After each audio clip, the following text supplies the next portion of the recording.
he's looking juicy. He's looking like he just looks bigger, like filled out. Like he just needs to lose some weight and get back in shape. Yeah, like he's puffy to me. Like you see it in his face. And his head is like he does look bigger, but like how much of that will hold on when he starts getting into fight shape? I don't think. Well, his head is like doubled in size. Yeah. I got some USADA questions for him. I think they do too. Yeah.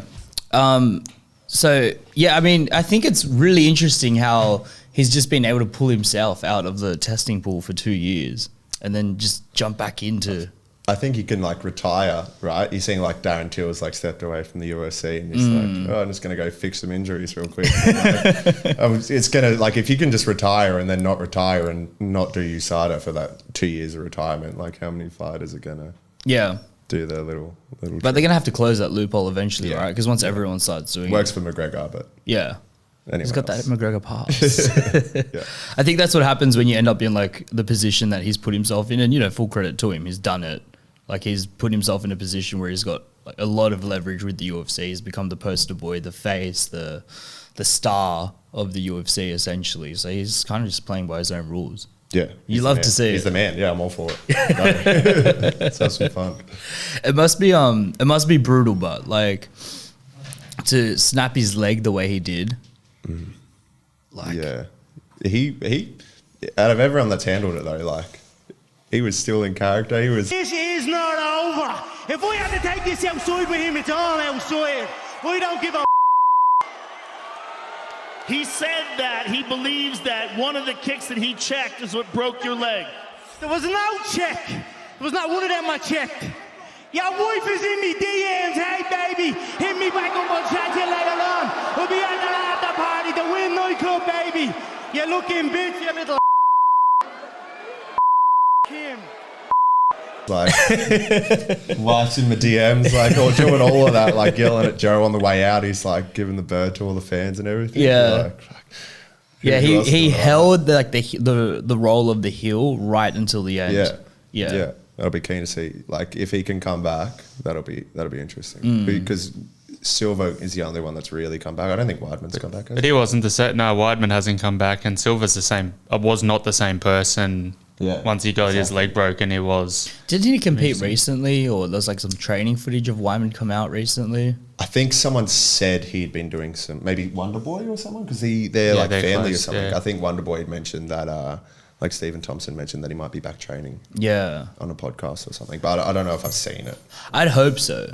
Yeah. I'd hope so. Yeah, you do hope so. You can't just like to see someone's career end like that. Yeah, because I think like there's two different use cases for things like, human growth hormone or tren or any of these supplements.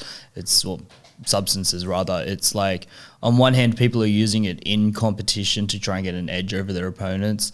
But then on the other hand, if you're trying to recover from an injury and like you've literally snapped your fucking shin in half, like especially at the age of like 30, that is pretty brutal. Yeah, get on the gear. If I'm watching, heal yourself up, get on it. Yeah. And I think that's just the nature of the fight game, right? You can't predict a lot of these things. These athletes are in like competition all of the time, putting their bodies in the most brutal conditions. I mean, training camps. How many injuries happen in training camps? Like, for example, when you fought recently against Luke, like how did that training camp go? That was one of my better ones, really. Like I've not had too many like real injuries. On my very first fight, my first MMA fight, I got COVID like 2 weeks before the fight. Really? Which was great for the weight cut. Like I didn't eat for like 2 or 3 days and then was just like, in bed. And then I came back and my coach was like, oh, how you doing? And I was like, oh, I'm all right. He's like, all right, just warm up. We'll go through some movements and stuff and see how you're doing. Like it's like maybe 5 days out before the fight, before the weigh-in. And he ruined us with like 10 minutes of straight takedowns and like my lungs were like ruined before that. But luckily, it wasn't like I didn't have to go too deep into the fight. It's probably one of the worst injuries, or like not injuries, but like just not being 100%. The only other thing I've had is I had like I think my Muay Thai one maybe, had like a bit of a shoulder thing where I was out for like a week or two. Right. Just with a bit of a banged shoulder, but it was just like time off to recover and a bit of rehab. And then that was straight back into it. Yeah, so you've had a pretty good run. Yeah. We train we pretty much stay in shape though. Like we train and stay in shape, and we eat the right things, especially in camp, and do all the right things out. We keep it professional. So it avoids, like, if you're keeping in shape, you're going to avoid a lot of those injuries. Whereas if you're yo-yo and going up 10, 15 kilos out of camp and not looking after yourself and coming in expecting yourself to like get in a fight 8 weeks, that's when I reckon you'll start seeing more injuries. Yeah, you might actually just miss weight. It's happened. You'd be surprised, but it's happened. Yeah. Matt, do you put that down to, like, because you constantly have the boys involved in like jiu-jitsu competitions and they're constantly training. So is that kind of like your philosophy? Like, always stay fight ready, always stay in fight shape? 100%. Like, man, I've been there, like, back when I was trying to, like, you cut so hard, like, try and take 5 or 10 kilos off, and then you finally get to eat food again and you, like, go straight back up and straight back down. And I've seen, like, so many people come and go out of the gym because they're, like, that's not a sustainable lifestyle. But, man, we're big proponents of, like, not cutting much, if any, weight at all, and you sit somewhere where you're lean and you're happy and you enjoy your training. And, man, we compete whenever there's opportunities. We take the opportunities. We try and push jits comps as often as possible, because it's like the little carrot that's a few weeks away. It's like that keeps everyone rolling and keeps everyone, like, as a group, pushing hard. And there's never really an off season with us. We're always grinding. Yeah, just always on it. I mean, it's a really interesting philosophy to have, and I'm pretty sure Gordon Ryan trains that way, in the sense that it's always on shape, always on point, training 365 days a year, which is, the most extreme case possible. But it does have merit. And, like, when you look at someone like Gordon Ryan, who's just tearing up the BJJ scene in one of the best in history, realistically, you have to admire that, and you have to go, okay, there is something about always being fight ready and always being in fight shape. So on one hand, when you do have a fight coming up in 8 weeks' time, you're not worried about the weight cut. And I feel like mentally that's just so much load off of you already, so you can focus on the actual strategy and the gameplay. And then on top of that, you're just physically going to be more present in the fight. Like, I've always wondered how much of a toll do these drastic weight cuts and these drastic dehydration processes, like the sweatsuits and the saunas and the cold baths and all of that stuff, how much an effect that actually does have on fighters. Like, how present can you really be in a fight if 2 weeks ago you were knocking on death's door? Yeah, and we do take that into consideration. Like, if we think, like, we're in shape and ready to go, and then we find out, like, our opponent's going to have to do that much. Like, that's just another edge to us, and, our training. Was that the case this time around? It was, like, again, it's not a main factor, but it's just something to take into consideration. Like, I think probably more mentally going into the fight, not in the actual fight itself. If you can tell yourself, like, oh, I'm sweet, I'm on weight. This guy's, like, while I'm doing recovery work or training, spending, doing some good, like, quality time for your mind, your opponent's out there cutting weight, doing this, struggling, like, it's just another edge. And, the more you can pull away like mentally, and then, like, be in a good spot when you go in there, it'll help heaps. So when you're preparing for fight against Luke, and you know that he's predominantly a striker and someone that wants to maybe look for a takedown here or there and a bit of ground and pound, but he likes to stand on his feet, right? Okay, I didn't know that. Oh, really? I thought he was just going to want to, like, clinch and grapple me. Oh, really? I'm not gonna lie. Yeah. So had you like had the opportunity to watch much of his tape beforehand? I watched his Urban Fight Night once, so I'm not sure what else he's had. I think there was 3 fights on there. I believe 4. 4, okay. Yeah. So maybe I watched 3 of them on there, and I think it was just his victories, but, like, from what I had seen from his victories, I thought that's what he was going to want to do. He wasn't going to want to stand with me, I thought. And then he was just going to want to, like, even on the ground, it was more in the in-between scenes is where I thought he was going to want to say. I thought he was going to want to, like, clinch me and sort of hold me up and just wear me down and just try beat on me for a bit. Which is how it started, like, the gameplay, like his gameplay, and I could see that's where he was going. He wanted to get in close and take me down, obviously. And is that something that, Matt, is that something that you guys focus on a lot? Is that, like, are you going over, like, opponent tape, or you're not really? At this stage, we've done a little bit of research, but for the most part, we do our own thing. We're happy. Like, if we can get it to the ground, we're more than proficient in those areas, and we'll play proper MMA as opposed to play jiu-jitsu. And we recognize that's a completely different sort of sport and game plan and mindset than jiu-jitsu. But, man, like, Lukey's a 2 meter Peter, like he's going to punch people from a mile away. Like if there's enough space for him to throw it, like even extend his arm, he'll hit some dude in the face. And that's some fights like where he submitted a higher belt. It's like the uppercut set up the submission, and the dude doesn't want to stay in there after that. So wherever we go, we're happy. Yeah. But you generally speaking, you do have a prominent focus on BJJ, right? Generally speaking, yeah. Well, I guess the core of our club is jiu-jitsu. Because like when you fought on Path to Hex, I mean, you got that first round submission, armbar, I believe, right? Same submission, triangle armbar, yeah. Triangle armbar, and then you did it again against Luke in the first round. Yeah. I mean, that is some dangerous BJJ we're talking here. T-City, yeah. Like, I've got a lot of I've got a few triangles. Like from my submissions, a lot of them are triangles. They just seem to be thrown up. So take that as you will. But and I always wonder, like, because in mixed martial arts in general, you see almost two categories of fighter. Like people that like to have a broad range of skills, right? They like to, you take someone like I've gone blank, but you can take someone who generally is comfortable on the ground, on the feet, in the clinch, and they look for any kind of, take Jon Jones, right? Anywhere you put Jon Jones in a fight, he's going to shine. He's going to shine on the striking. He's going to shine on the kicks. He's going to shine on the ground game. He's going to shine on the wrestling. You can't really fault his game. But then you've got specialists. You've got people like Islam Makhachev, who wherever you put him in the cage, he's going to be looking for a single or a double. He's going to try and take you down and just maul you with that Dagestani wrestling style. And I've always wondered, like, which approach is the most proficient for mixed martial arts, because it's not just what can your opponent do and how are you going to combat that, but it's how able are you to impose your own will on someone. If you want to take someone down and get a triangle on them, you're going to be spending the fight looking for that one strategy, right? Yeah, I think like they both have their important places. Like styles make matches, they always say that. And so you're sorry, just bring this up a little bit. That's right. Better.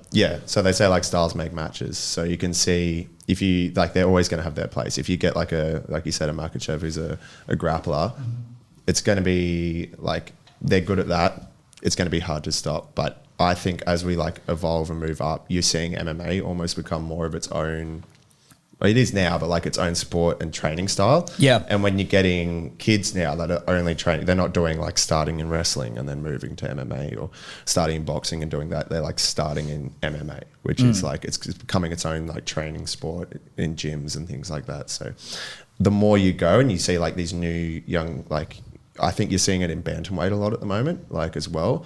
It's so well rounded like that, and it just seems like a younger division to me. It could just be how much I'm watching it, I'm not sure. But from what I watch, I'm like, bantamweight, like that represents MMA to like what it's going to be in all weight classes at the moment. Like when I watch a bantamweight, I'm like, that's what's coming up. And I think it's taking, I don't know why, and this is just my opinion, but like as you go higher up in the weight classes, it's almost like it's taking longer.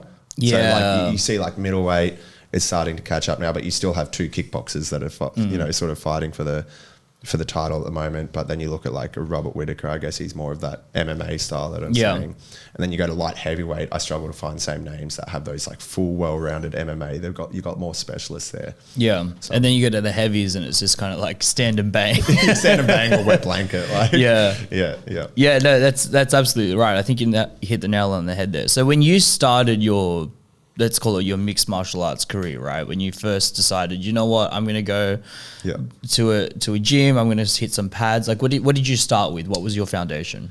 So the very first gym I went to was it was more of a jiu-jitsu gym, like one of the bigger ones in Canberra, but I went there for like a week, I think, and I just didn't click. I think I was about 18 or 19, and I was like, I don't know if this is for me. So I like... Gi or no gi?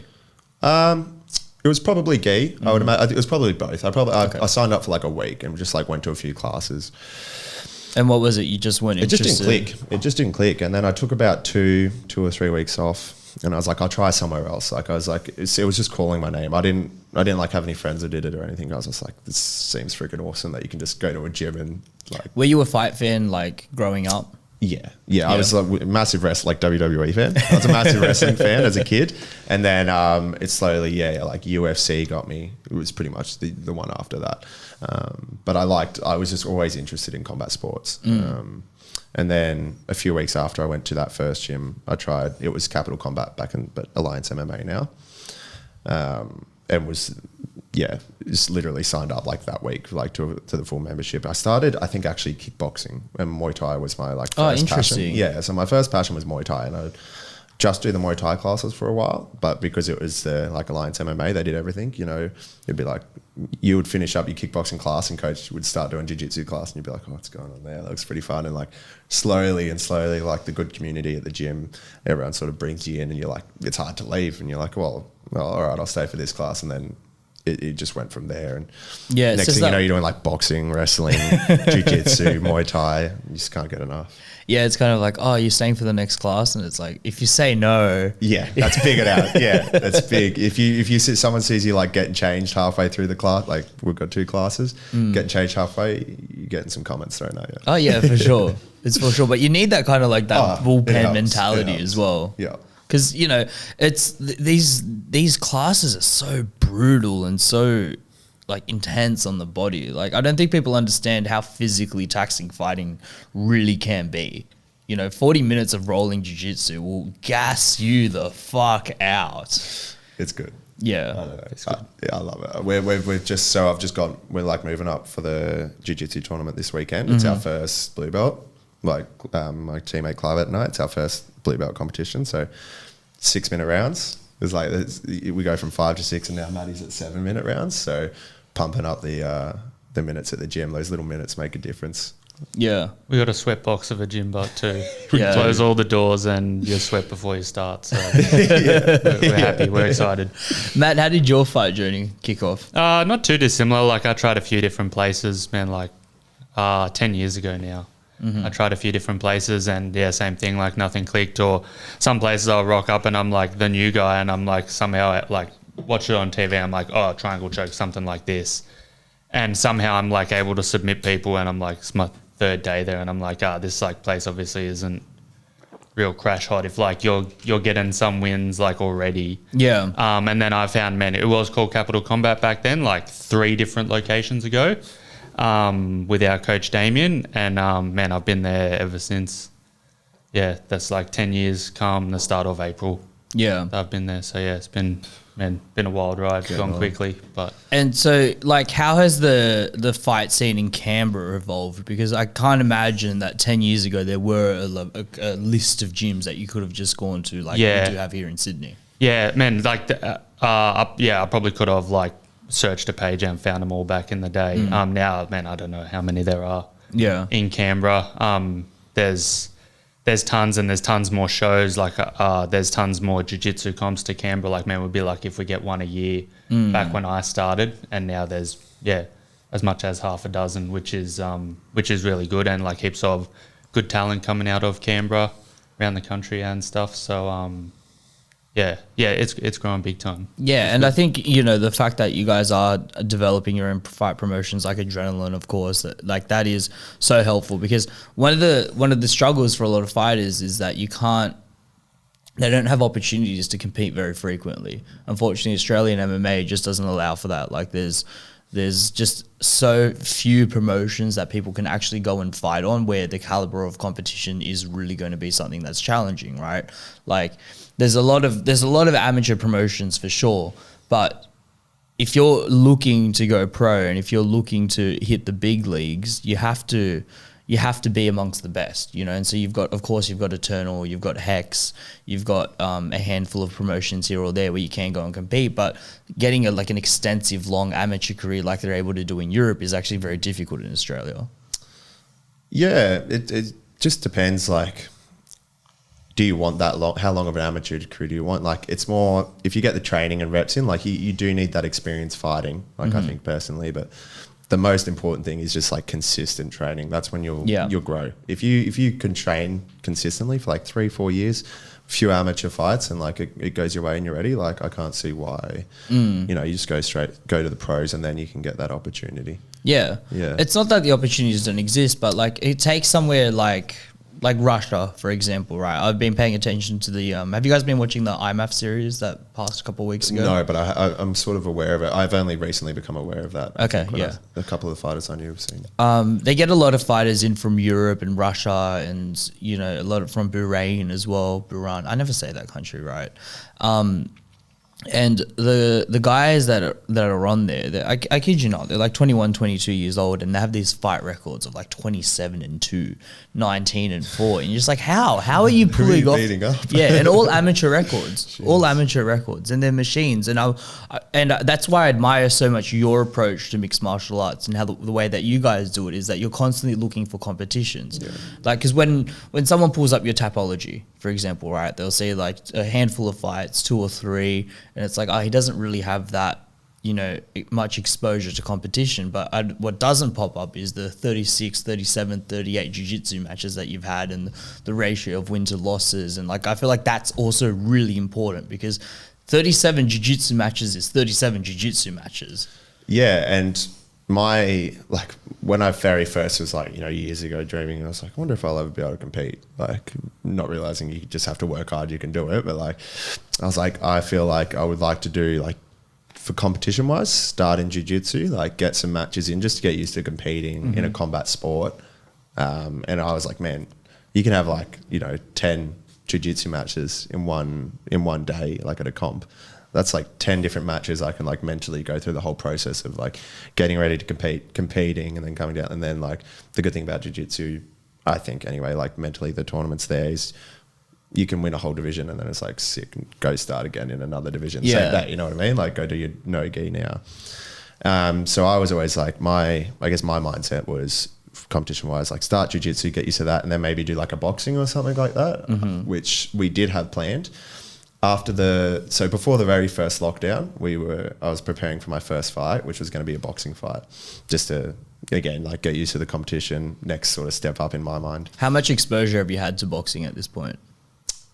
Just what we were doing at the gym. Like we've got the striking, like pretty good striking, like our coach Damien gave us good striking coaching, but we weren't specifically a boxing gym or anything. It was just another, like our teammate Clive has had a boxing fight as well, but under the same gym. So we're safe enough to know what you prepare for it and things like that, but it wasn't like we'll ever exclusively training boxing. Yeah. So, but anyway, the story, it was like a couple of weeks before our very first COVID lockdown. So I was like training 8-week camp. It was honestly one of the best shapes I'd ever been in. I don't know, personally, because it was my very first camp, I was like, I'm not eating any sugar like for 8 weeks. Like I hadn't, like it was almost too much where I was like, just getting dizzy walking around because I just wasn't eating enough. Yeah. But we were hitting heaps of weights. I was in awesome shape and I was like super keen first fight. All my mates had bought tickets for the show and it was like I was getting a massage at my coach's place like 2 days before the fight, like the day before weigh-in. He comes in, he's like, do you want the good news or the bad news? I was like, what's the good news? He's like, there's no good news. he's like, bad news, it's locked down and the show's cancelled. He walks away and I was like, it's like, that really sucks. And then like I still had like 20 minutes left of my massage and I was like, I think I'm not going to relax right now. I just got to go. Let's not finish this. But so we were going to do the boxing, but so I've gone from jiu-jitsu, going to do boxing, then no boxing. And then I went into, I think MMA was my first combat sport. And then I did a Muay Thai and then 2 more MMA fights after that as well. But I've done camps for about maybe like 6 MMA fights and I've only had 3 MMA fights. So that's the amateur scene. A lot of pullouts, you just take it in your stride and it must be frustrating though. Can be.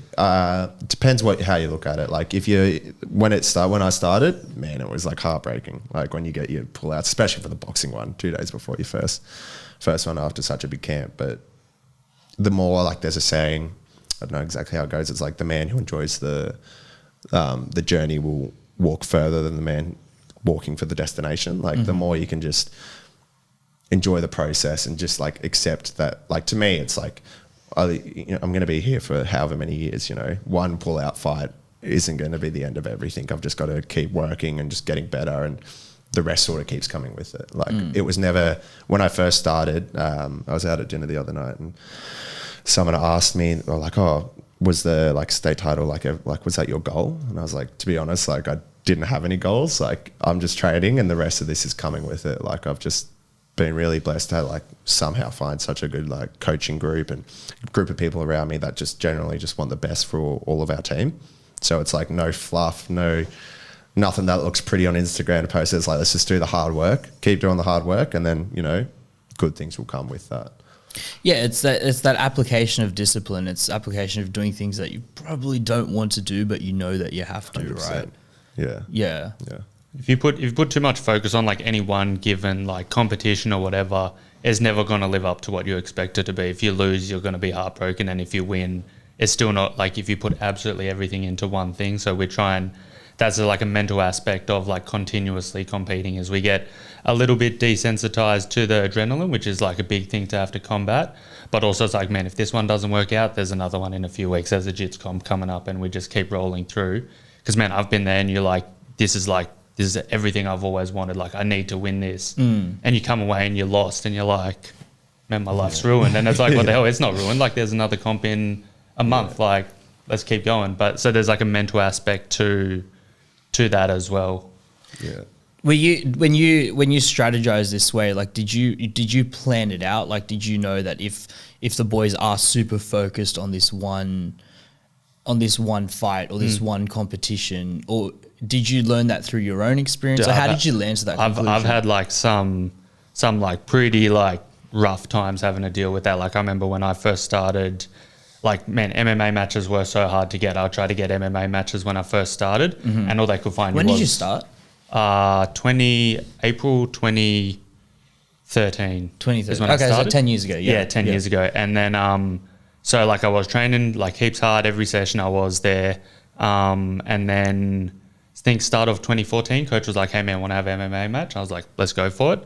They couldn't find MMA matches like to save themselves. Like it was just really hard to find any MMA matches. So I said yes to a boxing match, and I was going to verse another guy that was a debutant. And he pulled, and that was one of those times where I dieted way too much, like hated camp, hated everything. But it's really? like, yeah, like First fight. like, but like you're just so motivated, like that's like you do what you got to do. And then a week out, that guy pulled out, and his teammate was like, I'll take the spot. And I'm like, whatever. And I ended up losing on decision to a guy that apparently like since like just after that went to like the Commonwealth Games for boxing. I was like, what the hell was I doing in there with? Yeah, I was like he was smaller, and he like punched the heck out of me, and I'm like, and then I didn't. Did you know about this? I didn't find this out till years afterwards. I thought I just Wait, what? I thought I just sucked, and then coach was like, nah, like he's smaller, but he like ended up like his body was good, and I was like, what the hell was I doing there? Yeah. Like, but then because I put like literally months, like 3 or 4 months of like dieting, like, oh, this fight fell through, oh, we're going to get you a boxing match, dieting to like really like 10 to 13 kilos less than what I naturally should weigh, like was Pez. It was like one of the hardest times. And then you come out of that with like a loss that was like a bit of unfair in terms of experience matchup. And you just stand there and you're like, what the hell? Like that was, I put everything into that. How bad was it? It was rough, man. And then you go into like, oh, like, man, I put on, because I was like eating so well. I weighed in 64.5. Within 2 and a bit weeks, I was up to 80.5. Whoa. Because I was like, I'd been like storing food away like it was hibernation season. I was like, I'll eat this once I'll finish a fight. Just like scoffing everything down. It was freaking sad. Like He's just under his bed, he's got Oreos. Dude, 100%. I had a drawer in my desk. Like if I felt, this is like for any of you people at home that are like, oh, I'm like struggling with sugar cravings, like cutting weight.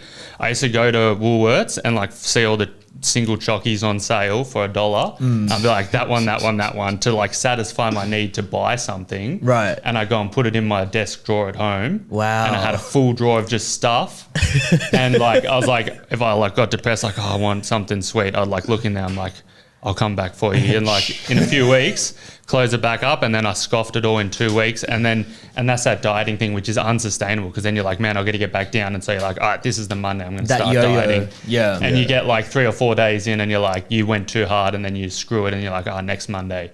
To live that more just like constant lifestyle in terms of being a fighter, competitor, whatever, like being a martial artist at heart, that's a sustainable lifestyle that's going to get the better results when we're looking back in 10 or 20 years. Do you guys work with nutritionists? No, not really. No, we've got some like experienced people. Yeah. I'd say like Rowie. Yeah. Rowie's like Rowie and Damien, like some of our head coaches. They've got like they're well read on that. So not specifically nutritionalists, but like we've got a really sound team. Like, Yeah. And we'll always make sure that we're in the weight or close enough to the weight that we want to be before we even start the camp. Like, because like I said, I've been there where it's like you're like 6 or 4 weeks out and I'm like 70 kilos, still got to lose another 5. And I did it, but man, it was one of the worst times of my life. Yeah. And it's like, that's not sustainable. Whereas if you come in and we're like, hey, we're going to start the camp in 8 weeks, you got 4 weeks to get to your weight. And then we'll start the camp and you'll have a way more enjoyable camp. You'll be more motivated, more energy, more everything. And that's delivering better results, especially on the amateur scene where massive weight cuts aren't necessarily a reality. Yeah. Yeah, I am just curious though, because I think I've noticed that with a lot of the guys that do kind of hit that professional level and then are able to go and compete internationally, one of the things that they definitely have like on lock and on point all the time is like meal prep and hydration and supplementation, make sure they've just got the right fuel in their body. So is that like a path that you would be looking at going as the stakes do get higher, as the competition does get higher? Because it's the fuel, it's the energy, it's the sustenance. Man, we eat well and we eat to like maintain a good lean body weight. But at the end of the day as well, like I work like a pretty physical job, and I've had it where like you're on 0 calories, you're working a physical job, and then you go to training for 2 or 3 hours, and like it sucks. Yeah. And so it's like you've got to recognize that at that stage you're still an amateur, and it's like doing a mad weight cut and having a week or 2 off work to prep that is not realistic. But then when you go to say the pro ranks and you're like, man, I'm not going to work for these weeks, or like depending on your individual situation, then you can apply, and I guess that's the difference between pro and amateurs, is you can apply that really intentional time to that last final prep. Yeah, like when you see what the UFC has done with like the performance institutes, right, where it's just the tech and the machinery and the space is crazy. Like it comes down to a science. Like it is so specific, and you have to admire it. You have to go like, okay, we've come from a sport that essentially started in underground cage fighting where, there were no weight classes and you could kick people in the balls and you could, there was just no rules. The UFC was just the wild west of fighting. And then to lean it all into something that is very professional and established. Like I have a lot of criticism of the UFC. I don't think there's a lot of things that they could be doing better. But one of the things I do have to give, in particular Dana White, I have to give Dana White credit in the fact that from where the sport started to where it is now, it's unrecognizable. And its flow and effect has seen like this evolution in the sport itself. Like MMA itself has changed. Yeah. What are your personal ambitions? Like where do you want to take this? Like at the moment, teams, I guess, my team's looking at like the right opportunity for me to go pro next. So that'll be the next step. But yeah, I'm pretty blessed again to have that team help me with all of that, and I've got such good experience in my corner. All I have to do is train, fight, eat right, sleep, and then again, like I keep saying, the rest sort of take care of itself. Just keep walking. That's it. Just keep it. walking. I trust my team so much, so whatever they say, it's double thumbs up. Let's do it, and then go from there. So I think at the moment we're looking around the middle of the year for the pro debut. Oh wow. Yeah. Any ideas on where that might be? I don't know if I can sort of say anything. Okay, like fair that. enough. Yeah, fair I'm enough. not too sure. It's early process still. How did your family feel about you kind of joining the fight game? Because my mum's a fiend for it. Like she loves it. I think that's Really? how I got into it. It's just like, I think probably like she showed me what UFC is probably. Like she's my biggest fan probably. Yeah, pulling up always pictures at family dinners and stuff. But like, I can see like there's like, some of my family like maybe concerned because they think fighting. They're like, oh, they don't. But like I'm pretty lucky. I've got a pretty supportive group around me. Yeah. That genuinely tends to be the hardest battle, right? Like getting the closest people around you, because it's a lot of risk. Yeah, it's understandable. Yeah. But I love that. I love that Mum's in the corner. You should have seen. She's got the posters at the last adrenaline against Luke. I was like, I had won, and then all my mates. Apparently, like Luke's group, like posse, was like right there. Like all 10 of them or something. She's like gone right in front of me. Like, I'm like, oh gosh. What are we doing here? So talk to me about this jits comp you've got coming up tomorrow. Yeah, the three of us from the team going up. I'll have my first blue belt comp along with my teammate Clive. So yeah, pretty keen. I'm doing the absolutes and my weight divisions, so 4 divs, and it's going to be like 35 degrees tomorrow. I'm pretty keen to get to get into it, but yeah, I'm keen. Yeah. What's excuse my ignorance, but what's the difference between absolutes? So like absolute is like open weight division, I should say. Like, right. Yeah. So I'll do. I think the jiu-jitsu wording for my weight class is a bit forward, but I'm a super heavyweight apparently in jiu-jitsu. Really? Yeah. The naming's just different, but I'm like, I need to lay off some snacks. But no, it's my weight class. So yeah, I think it'll be like 97. I'll do that for gi and no gi, and then the open weight. So it could be some small fellas or some bigger people as well. I did a no-gi jiu-jitsu tournament in Adelaide last year, and I didn't realise till I signed up. My weight class was just 90. I thought it was the 93 kilo weight class. I was like, they got a bit of a different one because it was under a different rule set. But it was just 93 kilos and up, and my very first match was like this 110, 115 kilo guy. I was like, How big of a difference does it make in weight for jiu-jitsu? Like if you are rolling against someone who is, let's just say 10 kilos heavier than you, how big of a difference does that make on the actual fight? If they know how to use it, I'm sure like it'll make a difference. But from my experience in my jiu-jitsu tournaments, like I'll never try and cut weight for a jiu-jitsu tournament. For me, I'll always go up a weight because I'm like, it sounds bad. It's just grappling, like I'm not going to get too much serious harm. In my opinion. So yeah, I like going up a weight. Yeah, you've got a very good frame for jits as well. Like you're long and you're tall, so you can find different leverage points. For sure. Different body types, like get different body mechanics, but I've got a good frame for combat sports in general, luckily. Yeah. So Matt, talk to me about what you guys are doing out there in Canberra. Talk to me about the gym, the program, the fighters that are coming up, like how are you structuring it for the next generation? Yeah, so like our head coach in Canberra has to move away from work. So then since I was the most senior person, I've taken over that, and we found a new place that's like I said, it's a sweatbox. It's good. That sort of suits the needs that I have and that we have as a group, just a bit differently. How many fighters do you have there? Well, how many people do you have that are like competing? Competing, we've got probably men that seriously compete, probably about half a dozen. Okay. But we're really like looking to grow. Like I said, the core of it is jiu-jitsu, and we've got a timetable that promotes like new people to come in. Because man, like we want more training partners. We want to like spread the word. Like I said, we feel like we've got a good environment there. And so there's a timetable that really promotes that for new people, and they can come along. And there's a few guys that have been coming for a few months, and we got a calendar of like jiu-jitsu comps coming up that we're really hoping that these newer people can come and get that experience, because that experience like is invaluable in the just general jiu-jitsu growth. So we got a big focus to that, and then around that, the more experienced guys that are looking at MMA and like more serious forms of combat sports are training hard around that as well.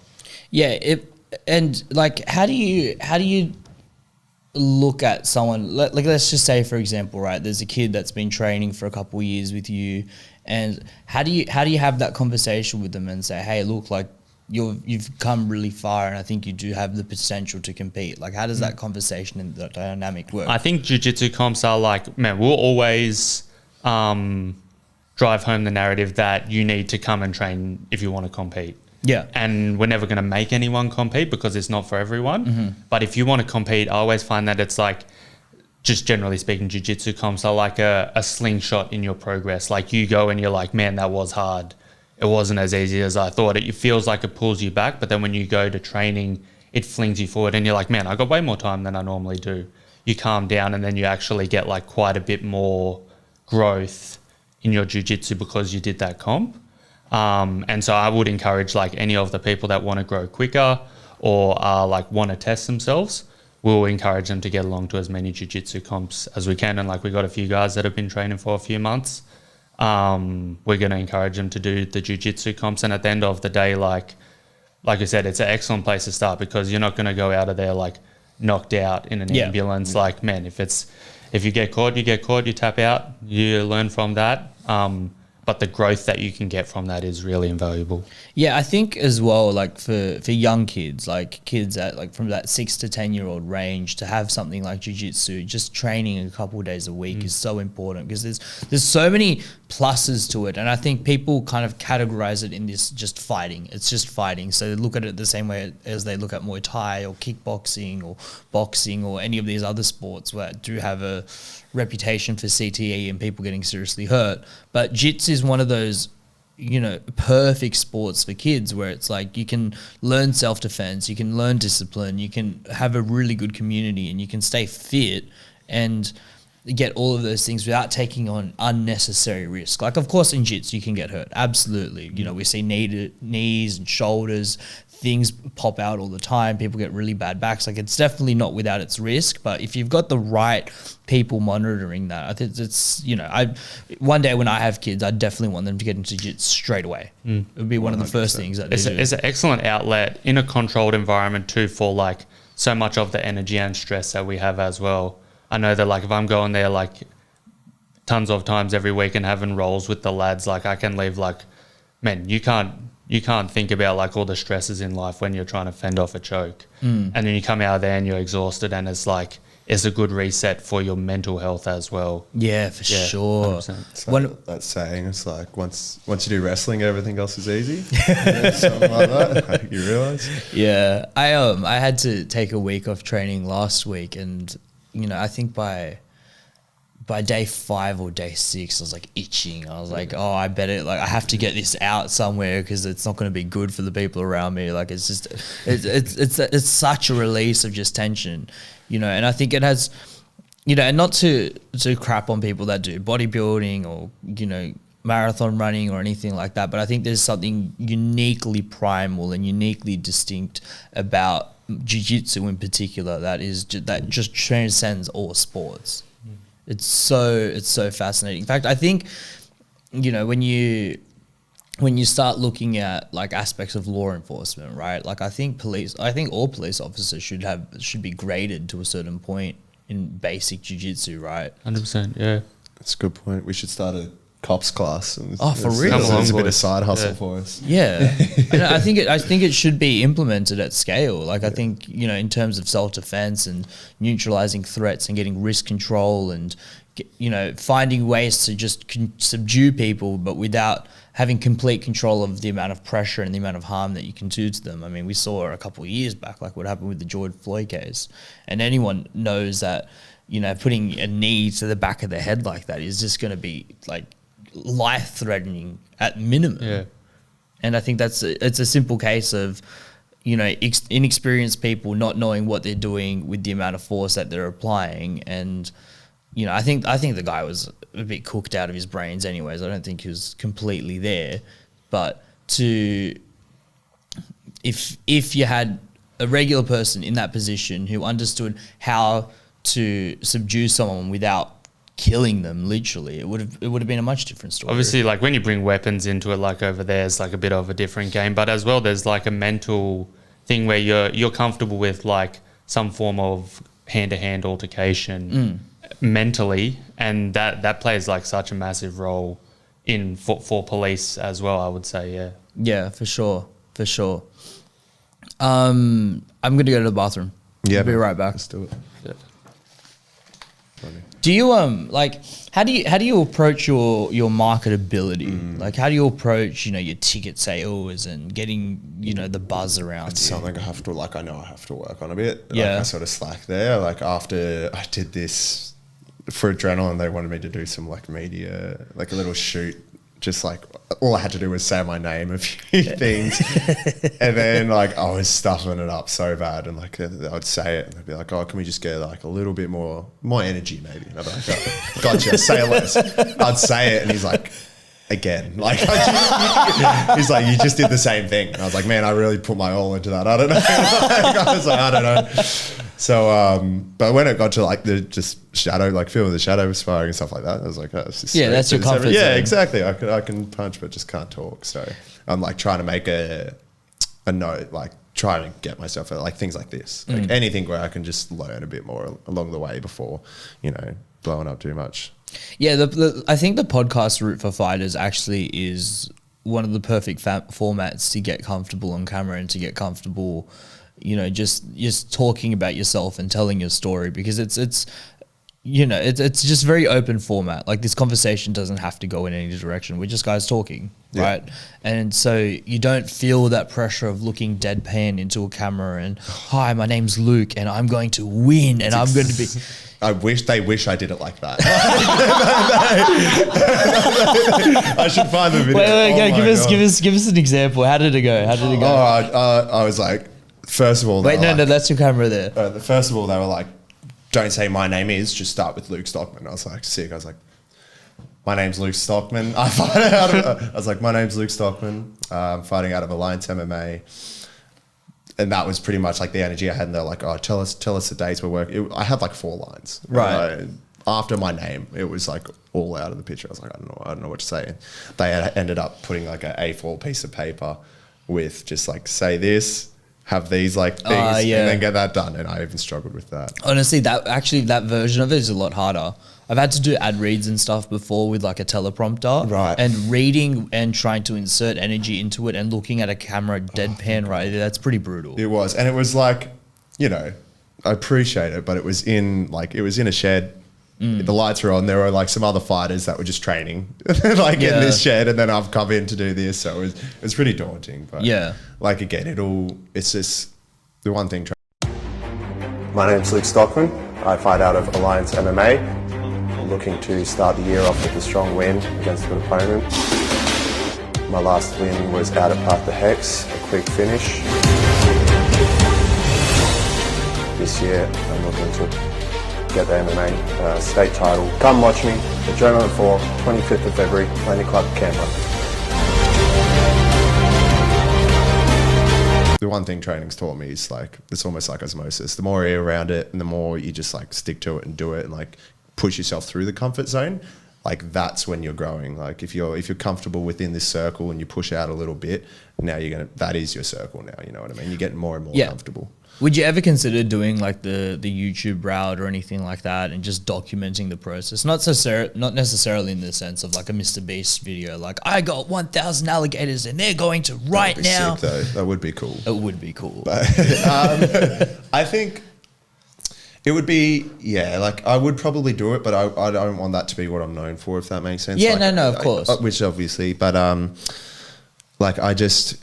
You know, I say like let the fighting do the talking, but that you see it in MMA will only get you so far. You do have to have other aspects, like someone who's probably I would say like the best at it now in this new generation. Like obviously after Conor, because Conor's a whiz, but in this new generation, like what Sean O'Malley has done, building like without a manager, building it on his own, building his own YouTube channel. Now you see like I think Demetrius Johnson like has a pretty cool YouTube channel now where he watches like these street fights and like just commentates on them. Like you can see fighters slowly starting to develop their own brand separately, and it's like it's going to be important to be able to do that. So it's not like a goal I have in mind at the moment, but it's something I'm wary of going forward. One of the greatest, in my opinion, one of the greatest to ever do it was Chael Sonnen. Uncle Chael. Yeah, that's He's true. different. That's when I started watching like early UFC 100s. Yeah. It'd be so entertaining to watch like Joe Rogan just go ask him a question and he just completely. Just takes some life. Yeah. Did you watch the one with Big John? Where it's like, Oh, no, I it's don't like think his I have. first, John McCarthy's like first, I think it was, I don't know if it was actually his first day at Bellator, but he's like gone in to interview Chael after his first win, and Chael like does his whole routine and walks away, and then John asks another question and Chael's like, I know this is your first day, and like just goes straight into a second promo, and I'm like, dude, this guy, he's so good. He's smart though. Chael. Oh, he's so smart. Yeah, He's so smart. I often fall back onto this. It's that the fight is almost two fights. You've got the game of skill, right? You've got the game of how good are your submissions, how good are your takedowns, how good's your wrestling, how good's your striking. That's the skill set that to become a fighter, no questions asked, you have to develop. You have to develop, otherwise you become CM Punk, right? You have to have a strong foundation to base off, but then you also have to have the communication skill. And I feel like fighters often, and this isn't to out you in any way, but I feel like that's often where a lot of fighters fall short, is they do have the skill, they do have the ability to beat some of the best in the world, but they just don't communicate it. And you see it from all levels, from amateurs all the way to the very top. I mean, Valentina Shevchenko recently, right? She fought and, she's got the most title defenses for her division. She's one of the most brutal fighters that the UFC in general has seen. She's an incredible fighter, has all the merits, all the accolades. She's got the belt, she's got the strap. There's so much to admire about her, but she's still co-main eventing with Jon Jones. And I think that comes down to the fact that firstly, Jon Jones is Jon Jones, right? He is his own division. He's larger than life. He's a massive character, and he's got a huge story arc that we've all been following, from being, busted with cocaine or like a milligram of steroids, or hitting a pregnant lady with a Bentley, to destroying press conferences, to then having like this forgiveness arc where he's now become like a very, professional athlete and kind of gotten himself together, and he's following this more Christian path, and he stayed with the one girl the whole way. There's just a lot to like talk about around Jon Jones, so his fights are just naturally bigger. And I think it's those kinds of narratives and those kinds of story arcs that do pay the big bucks, because people want stories. It's a story, yeah. So, man, there's a common thread through like all combat sports, even like WWE, which was like arguably like pro wrestling, arguably like a predecessor to martial MMA. Man, that's what it's about. It's like, who cares who the best guy is or the guy that wins? It's like, there's going to be favorites, and it's like, do you play your character well and deliver on a storyline or not? Yeah. And I think it's like, it has to be genuine. Like, I think with Jon Jones, like, it works because it's like, whether he likes it or not, that is who he is. Like, he is that cokehead going out doing all that crazy stuff, but like, look what that's driven him to do. And like, it's just, he's that 1%. He's not going to be like everyone else. Yeah. Like, people will, like, they're drawn to like real characters and like being someone. When you see like Colby Covington, he's got his pre-Brazil rant, right? I don't think who he is, like, I don't think what you see on camera is like exactly who he is, right? But it's probably just a blown up version of who he is outside of the ring. And he's just gone, he's like, all right, let's lean into these aspects that might sell well, but it's still who he is. Whereas if you're out there trying to just be a fighter talking, like, some people can talk their way to certain positions and some people can work their way to certain positions. And like, if you're just talking your way to that position, like, for one, you're going to get found out when you get to that title fight or something. And then for two, like, people are going to sort of see past it. And it's just, they're not going to be drawn to it or be interested because they can tell it's an act as well. So it's got to be like, you do have to sell yourself, but I think you have to find what parts of yourself you want to sell and lean into those bits that are sellable. Yeah, absolutely. It's, you have to have, like I said before, you have to have the foundation and you have to have the marketability as well. And, I think it's really interesting. I think the internet's really opened up things for fighters. Like, if you just search like street fights, for example, right, on YouTube, the top ones that pop up are like, it's just so easy to understand why they pop up. It's like firefighter versus policeman street fight. Have you seen street beefs before? I've seen a couple clips. Yeah, Love it. Yeah, that's what it So is, good. right? Just It's these like these guys. You know, guys. these guys aren't going for the UFC Yeah, heavyweight yeah. champion of the world. These are just two guys that are going to scrap on the side of the Yeah. street. But it's like that natural polarity, right? You've got like the heel and you've got the hero. So you've got someone who's like the villain, the bad guy, you know, in this case, like the Jon Jones of the case. And then you've got the very likable, brand friendly person that everyone's supposed to be rooting for, but really they're rooting for the bad guy. And like someone like DC, for example, right? Like Yeah. DC was the perfect poster boy athlete for, you know, that heavyweight division in his time. You know, and Jon Jones gets arrested, he gets kicked out for a year, comes back, and everyone's like, yeah, fuck Jon Jones, let's go. Yeah, for real. I'll never forget the that Chael Sonnen rant. Who was it against? The Brazilian. These poor Brazilians, man, just go off in these rants. Where he said something along the lines of, you know, I saw these fighters walk off the bus and they walk towards the bus and they tried to feed it a carrot and pat it. The Nogueira brothers. The Nogueira brothers, there we go. Hilarious. Oh my God. He's like, it's a real story. I'm telling you. You're like, Yeah, I love but no, I would definitely encourage you, like, get as much camera time as possible. Get you know, even if you don't post anything, right? Even if it's not about that, just getting comfortable in front of the camera. It's you know, it's the difference between making $1 million or 10 million on a fight. I'll take either, mate. Yeah. So how do you, because you are such an active fighter and because you are training so vigorously and so frequently, how do you approach your recovery?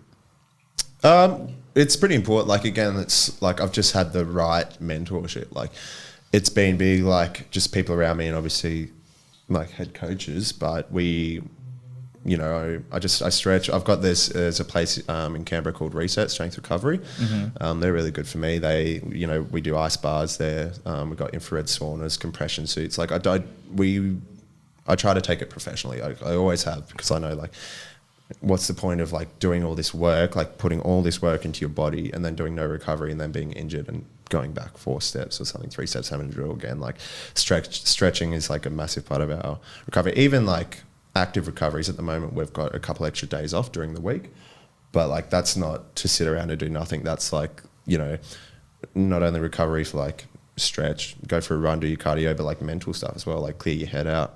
You know, our coach will always like talk to us. Like, I think at least once every camp, one of our classes, he'll just like sit us down and just talking about getting your head right, what's going on and things like that.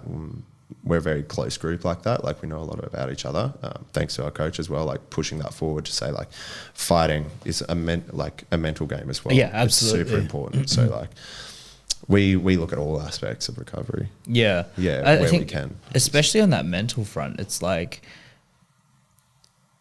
in the fight, you have to be so present and so in the moment. And Yep. the more frequently you can get used to that and the more frequently you can just get used to being present, like, it's a hard thing to do because, you know, life happens. Yeah. You know, you get stuck in traffic, it's a really hot day, your girlfriend's giving you a headache, this person said this, social media is doing that, and it can get all like very chaotic very quickly. And so having that skill to just be comfortable in like, okay, this is right now, I've got 2 hands, 2 feet, heart's still beating, everything's fine.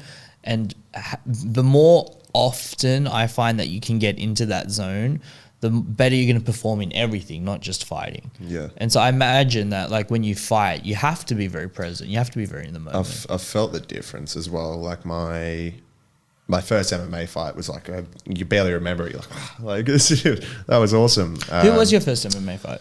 Pascal Tranquil. Pascal. Yeah, yeah. He was, I think, one of the Penrith gyms. Okay. Yeah.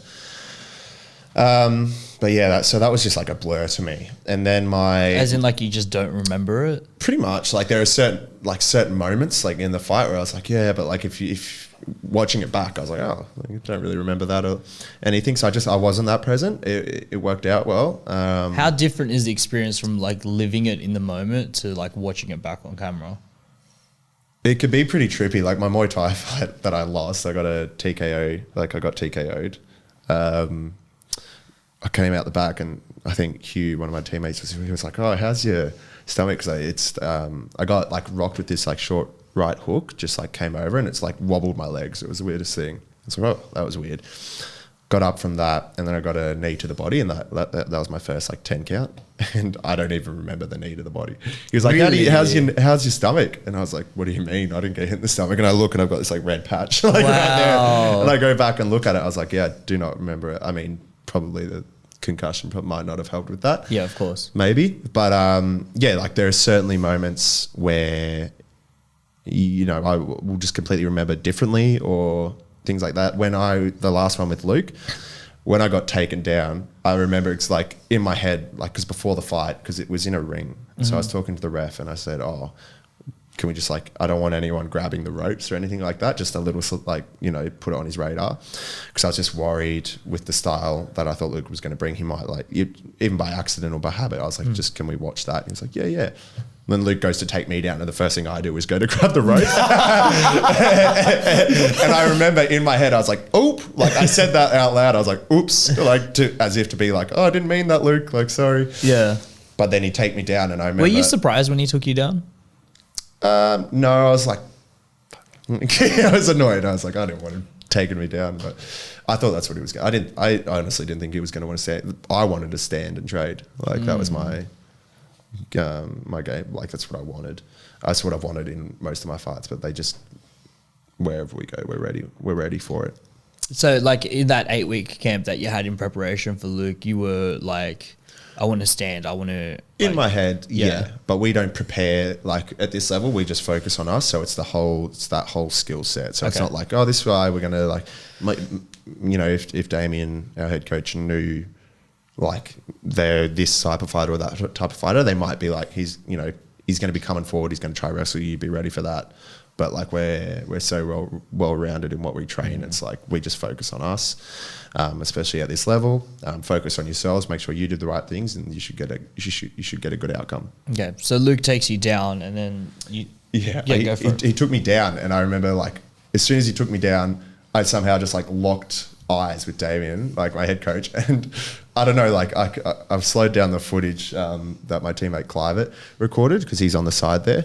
And I remember like he took me down, I locked eyes, and I just go, like I just gave him this nod, and I don't know what. And then like I was like, yeah, and he's like looked, and then I just like threw up the triangle, and like the rest is history. But it's those like that is the biggest memory I have from that fight. Is like after I got taken down, like what I remember clearly is like I just looked at my coach, and there'll be like little moments in that, like within the fights, where it's like it's not what I expect. Like I remember in my Muay Thai fight that I lost, like one of my clearest memories when it started like pulling away and he started getting closer towards, you can sort of tell the finish was coming after I got my first drop down. I was like, this sucks. Like I don't remember much of the fight, like trying to do much else, but I just remember this one bit where I was up against ropes. I was like, it's not as fun when you're like, I would much rather be winning right now. Yeah, for sure. Were you surprised by the tap, or were you confident that? Oh no, dude, his arm popped like 3 times. Yeah, it was gross. Like I was going for I wasn't too sure how tight the triangle was. So I remember putting it up, like I could hear my jiu-jitsu coach, Manol. He was like, get it. And that was right after I looked at Damien. So I threw the triangle up and he was telling me to close it, but I knew I hadn't quite closed it off quite right. I needed to get to the sort of switch my legs. And then there was a point where Luke started rotating the other way. And I was like, sweet. I closed my legs up a bit more, and then he tried to posture up, and it lifted me off the floor. And as soon as I knew that, like, he tried to get up to pop his head out, and I got lifted off the floor, I was like, this is gonna happen. Like, this is crazy. I tightened it up, and then it wasn't gonna choke him, so I like just pulled the arm across to finish the triangle armbar, which is like, once I get my triangle in, I'm pretty confident, like just from history. Yeah. And I popped it in, and I started like pulling it across. It's the first time I felt something pop, and it popped like 2-3 times as it was going. It was just gross. I remember I remember in the fight, I was like, man, this is nasty. It wasn't. It was obviously quick. It was like pop, pop, and he's tapping, but that little split second, it was nasty. And then like right after it, I was like it's over. Like we just, I was like, that was crazy. And I was shocked. I was genuinely shocked by how quickly it happened. Yeah, me too. I was like, because I found out at weigh-ins it was 5 rounds. I thought it was 3 rounds. You found out at weigh-ins? Yeah, like damn. But mate, did you know? I swear they just rock up and give you different rule sets every time. Yeah. They're like, we're doing these to the head today, and you're like, oh, well, sick. that's what we're doing. I didn't know that till we got there too. But yeah, I don't know what was I saying before that. You talking about his arm popping and then saying that I was just asked you how you're surprised by how quickly it all happened. It was. I remember like it was crazy though. Like I think sort of touching back on what Matt was saying before. Like when you put so much onto something, I hadn't actually put too much into the fact that it was a title fight. Like for me, like a fight's a fight. I want to win. Like I'm very just competitive at heart, I think. And there was like it was almost bigger than the title fight. Like with my like coach moving, like head coach moving away and stuff, I was like, no way I'm sending him off without this strap. Like let's get it. Let's show what we've been working for. So like that was it. But as soon as I won, like the little adrenaline dump and stuff, it was in the ring, like by the time I'd calmed down, and I was like, oh, everyone's like, how do you feel? I'm like, super calm. It was the strangest thing. Like I thought I was going to be so amped and hyped all night, but as soon as it happened, it was just like adrenaline dump, and then it was just like the calmest feeling. After that, like all my friends were like real hyped for me coming up, and I was just like super grateful in that moment. It was weird, not how I imagined it. Yeah. I imagine that Luke's going to watch this episode. Hey, Luke. How are you, buddy? And I also imagine that he would most likely be looking for a rematch.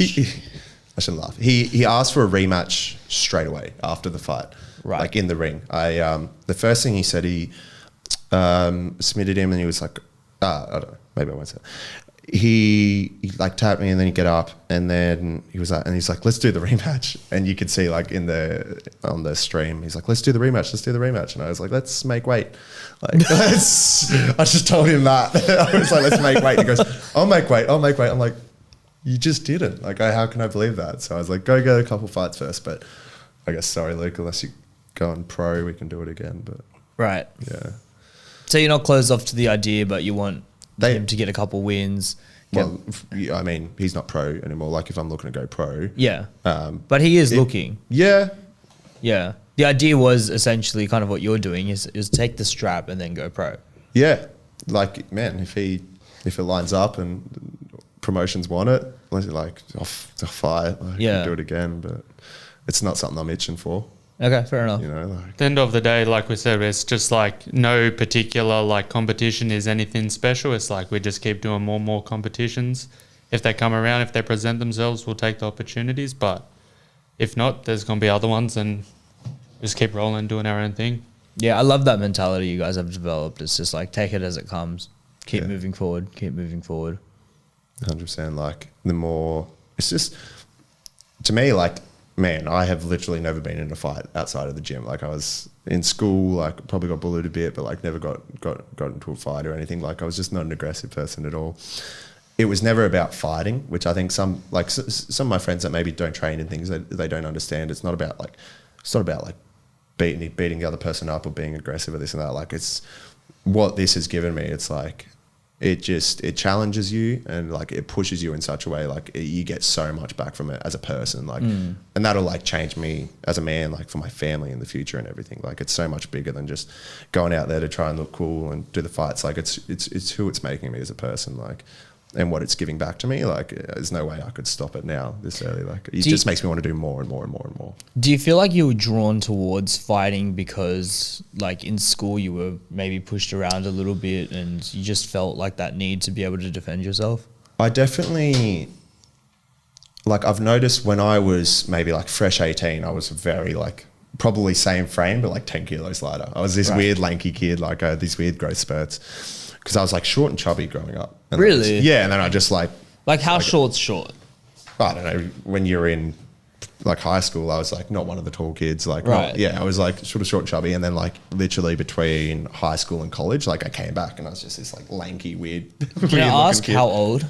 How old? Yeah. When you feel like you really shot up? Yeah, probably it's like 16, maybe like 16, 17. No, so 25 now. God damn it. Drink your milk, man. Drink your milk. Have a milk bath. It helps. A milk bath? Yeah, that's the ultimate recovery one. The milk bath? Yeah, calcium. Spray a bit of milk in there. That's how you go. Yeah. I'll take it on board. I'll do anything at this point. Yeah, it's good. They've got those that surgery that gives you an extra couple inches. Have you heard about that? Where? Is this those stem cells? What's going on here? No, if they had that surgery, they'd be lined up It for would be months. What there was a mad line out there before. Maybe that's what that was for. Yeah, maybe that was it. Yeah, if there was like a pill or something you could take. I've seen ads for it, man. Like, send you these links. Yeah, you would. How long do you think it would take for someone overdosed? From here to there, probably. Yeah, that's funny. All right. Well, do you guys want to leave on any final messages? Any things you guys want to promote? The gym, perhaps? Any upcoming fights? Maybe. Obviously, you're fighting this weekend, but. I know. Yeah, we got possibly teammate Clivett fighting on Path to Hex early May. I think it's early May. We've got. I don't know. What do you think, Matty? Any final words? Keep grinding, boys. Get after We're gonna it, keep boys. grinding. Get after it. Keep competing to the new fellas at the gym, I'd say. Like, man, we've got some new guys like Jesse. I was like talking to him. He just had his first jiu-jitsu tournament 2-3 weeks ago, about a month ago, and I was like, man, like really, it's his first one. But I was like, you've done like 2 fight camps with us. You've done all these jiu-jitsu guys, like with the training, like you'll be right. So like to all the people at our gym, Like he's done 2 fight camps in that he's been like a sparring with us, partner. Exactly. Yeah, right. Like it's his first competition ever. He's been training for maybe about a year or two.